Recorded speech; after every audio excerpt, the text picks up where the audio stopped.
देखिए, पहली सबसे बड़ी खबर, योगी सरकार ने दिव्यांग छात्रों को मुफ्त मोटराइज ई ट्राई साइकिल देने की घोषणा की है। इससे दिव्यांग छात्रों को न केवल राह आसान होगी बल्कि उनके सपनों की उड़ान भरने में मदद मिलेगी। जिले की दिव्यांग छात्राओं को शिक्षा और आत्मनिर्भरता का एक अनोखा और अनमोल तोहफा साबित होगा। सरकार अब स्कूल, कॉलेज और तकनीकी ट्रेनिंग सेंटर जाने वाली दिव्यांग छात्राओं को आने जाने की असुविधा से मुक्ति दिलाने के लिए मुफ्त डिजिटल ई ट्राई साइकिल वितरित करने जा रही है। वहीं अगली बड़ी खबर देखिए, यूपी विधानसभा चुनाव को लेकर टिकट वितरण में कांग्रेस महिला प्रत्याशियों को भी बढ़ावा देगी। इसके लिए सभी विधानसभा क्षेत्रों के लिए दिए जाने वाले 3-3 प्रत्याशियों के पैनल में एक महिला का नाम भी शामिल करने को कहा गया। महिला आरक्षण के मुद्दे को लेकर भाजपा पर दबाव बनाने और महिलाओं में पैठ बनाकर एक तीर से दो निशाने साधने की कोशिश कर रही है।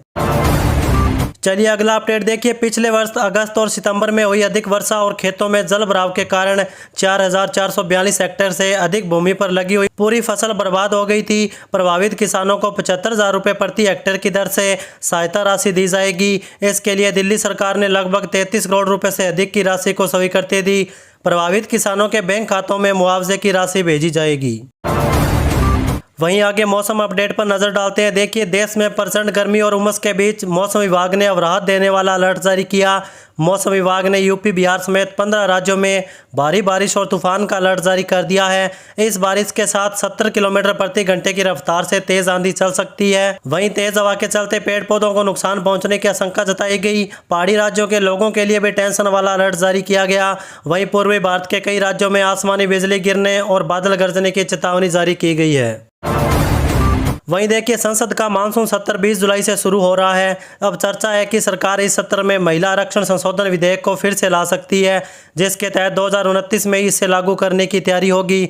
इसके अलावा वन नेशन वन इलेक्शन के प्रावधान वाले विधेयक और समान नागरिक संहिता से जुड़ा विधेयक भी पेश किया जा सकता है। इन विधेयकों को पारित कराने के लिए सरकार को दोनों सदनों में 2/3 बहुमत की जरूरत होगी।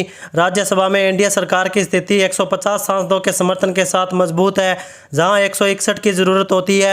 बचे हुए 11 सांसदों का समर्थन आसानी से मिल सकता है, लेकिन बड़ी चुनौती लोकसभा में होगी।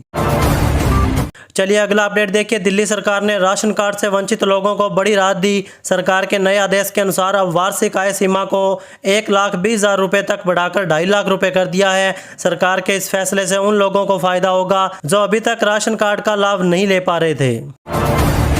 वहीं अगली बड़ी खबर देखिए, महाराष्ट्र में कोविड का प्रकोप फिर से बढ़ चुका है। पिछले 10 दिनों में कोविड के मामलों में हल्की बढ़ोतरी देखी गई, बल्कि इन्फ्लुएंजा की तरह वायरस के उतार चढ़ाव का हिस्सा है। इसी के साथ आगे देखिए, नीट यूजी परीक्षा में हुई कथित धांधली, पेपर लीक मामलों की जांच और केंद्रीय शिक्षा मंत्री धर्मेंद्र प्रधान के त्यागपत्र की मांग को लेकर दिल्ली के जंतर मंतर पर भूख हड़ताल पर बैठे सामाजिक कार्यकर्ता सोनम वांगचुक के समर्थन में अब सपा से मैनपुरी सांसद डिंपल यादव भी आ चुकी है। भूख हड़ताल और धरना प्रदर्शन पर शनिवार को हुई कार्रवाई के विरोध में उन्होंने इंटरनेट मीडिया एक्स पर पोस्ट कर भाजपा को सरकार को तानाशाह बताया। वहीं देखिए दोस्तों, महाराष्ट्र में इन दिनों राजनीतिक उथल पुथल मची हुई है। अटकलें लगाई जा रही है कि शरद पवार की पार्टी एनसीपी एनडीए में शामिल हो सकती है। इन सब के बीच खबर आ रही है कि इसके लिए बीजेपी ने बड़ा प्लान बनाया।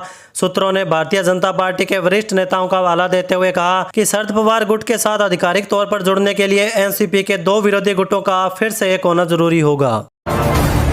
चलिए आगे बढ़ते हैं खबरों में। देखिए, आम आदमी पार्टी ने 21 दिनों से अनशन पर बैठे सोनम वांगचुक को जंतर मंतर से जबरन उठाकर अस्पताल में भर्ती कराने और प्रदर्शनकारी युवाओं पर लाठीचार्ज करने की कार्रवाई की कड़ी आलोचना की। पार्टी के वरिष्ठ नेता सांसद संजय सिंह ने आरोप लगाया कि मोदी सरकार सोनम वांगचुक के संसद तक शांतिपूर्ण कूच के आह्वान से घबरा गई है। इसी वजह से सुबह सुबह जंतर मंतर पर पुलिस भेजकर युवाओं पर लाठीचार्ज कराया गया और वांगचुक को अस्पताल में भर्ती करा दिया गया।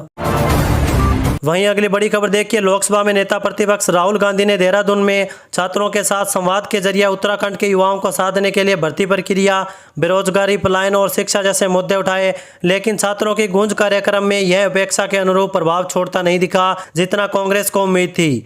इसके पीछे कई कारण हो सकते हैं। राज्य के लिए कोई विस्तृत वैकल्पिक रोड मैप सामने नहीं ला पाए। इसका असर संवाद में भावनात्मक जुड़ाव की कमी के रूप में दिखाई दिया। इसी के साथ आगे देखिए, मुख्यमंत्री रेखा गुप्ता ने शुक्रवार को शुक्रपुर से राजधानी दिल्ली के लिए विभिन्न क्षेत्रों के लिए 45 नए आयुष्मान जन आरोग्य मंदिरों का लोकार्पण किया। उन्होंने कहा कि 45 नए आयुष्मान जन आरोग्य मंदिरों से यहां रहने वाले लाखों लोगों को स्वास्थ्य का लाभ मिलेगा। आज के उद्घाटन के साथ ही दिल्ली में 415 से अधिक आयुष्मान जन आरोग्य मंदिर के माध्यम से लोगों को घरों के निकट प्राथमिक स्वास्थ्य सेवाएं प्रदान की जा रही है।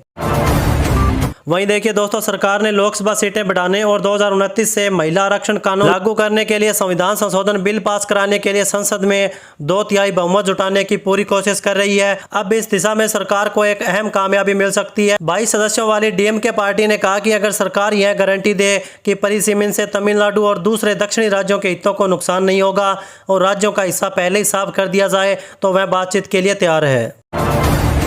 चलिए अगली बड़ी खबर देखिए, आगामी विधानसभा चुनाव से पहले यूपी में राम मंदिर और हिंदुत्व का मुद्दा सपा और भाजपा के बीच राजनीतिक जंग का केंद्र बन चुका है। इंटरनेट मीडिया पर दोनों दल एक दूसरे पर आरोप प्रत्यारोप लगा रहे हैं। जहां सपा भाजपा को चढ़ावा चोर बता रही है, वहीं भाजपा सपा को रामद्रोही करार दे रही है। वहीं अगला अपडेट देखिए, उत्तर प्रदेश समेत 5 राज्यों में विधानसभा चुनाव अगले वर्ष तय समय पर होंगे। चुनाव आयोग ने स्पष्ट संकेत दिया है कि विधानसभा चुनाव संवैधानिक प्रक्रिया का हिस्सा है और इन्हें तय सीमा के भीतर कराना अनिवार्य होगा। ऐसे में जनगणना का कार्यक्रम चुनाव में बाधा नहीं बनेगा। उत्तर प्रदेश सहित 5 राज्यों की विधानसभाओं का कार्यकाल अगले वर्ष मार्च से मई के बीच समाप्त हो रहा है।